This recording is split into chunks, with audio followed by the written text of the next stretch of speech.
आज यानी 1 नवंबर को सुप्रीम कोर्ट में दो ऐसी चीजें हुई जो हमारे ऑनलाइन गेमिंग बिल के लिए बहुत ही ज़्यादा ज़रूरी थी।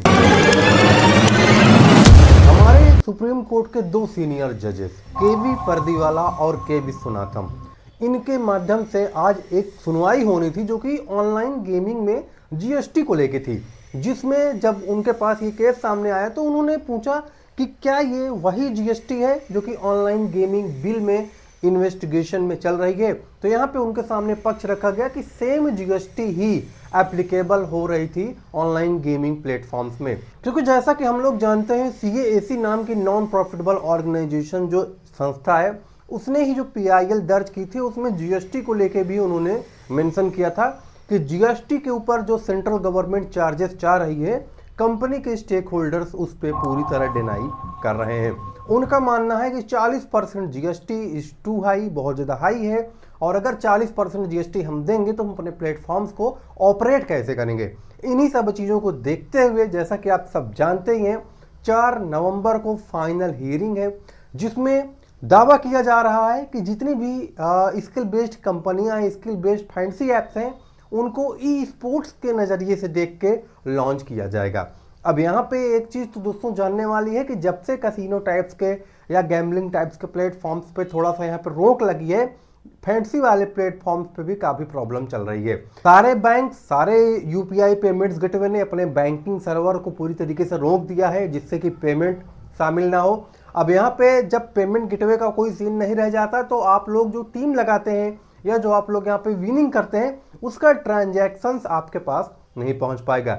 इन्हीं सब चीज़ों को लेकर 4 नवंबर को इसके ऊपर सुनवाई होगी जो कि फाइनल हियरिंग होगी, क्योंकि गवर्नमेंट ऑलरेडी इसके ऊपर अपने बयान जारी कर चुकी है। सुप्रीम कोर्ट के जजेस ऑलरेडी कंपनी के स्टेक होल्डर से, गवर्नमेंट से मीटअप कर चुके हैं और अब यहाँ पे फाइनल स्टेज है जीएसटी का। जीएसटी अगर यहाँ पे अप्लाई होगी तो एक चीज़ के लिए आप लोगों को, सभी लोगों को मेंटली प्रिपेयर हो जाना है कि विनिंग अमाउंट आपका काफ़ी ज़्यादा यहाँ पे कम हो जाएगा। इन सब चीज़ों को देखते हुए कहीं ना कहीं लोगों के अंदर भी काफ़ी ज़्यादा विरोध देखने को मिल रहा है। बाकी आप लोग जीएसटी के मामले के प्रति अपनी राय रख सकते हैं कमेंट सेक्शन में कि गवर्नमेंट यहाँ पे पहले जो जीएसटी ले रही थी उसके बदले 40% जीएसटी के ऊपर जो गवर्नमेंट के ऑफिशियल्स ने इसके ऊपर नज़र बनाई है, क्या ये सही है? क्या यूजर्स के बारे में सोचने का बिल्कुल भी हक गवर्नमेंट को नहीं है? इन चीज़ों को लेके आप लोग अपनी राय कमेंट में रख सकते हैं। बाकी सीएएसी ने इस रिपोर्ट में ये भी बातों को जिक्र किया है कि वो गैम्बलिंग बेटिंग साइट्स के प्लेटफॉर्म्स को अभी के तौर पे इंडिया में नहीं देखना चाहती हैं।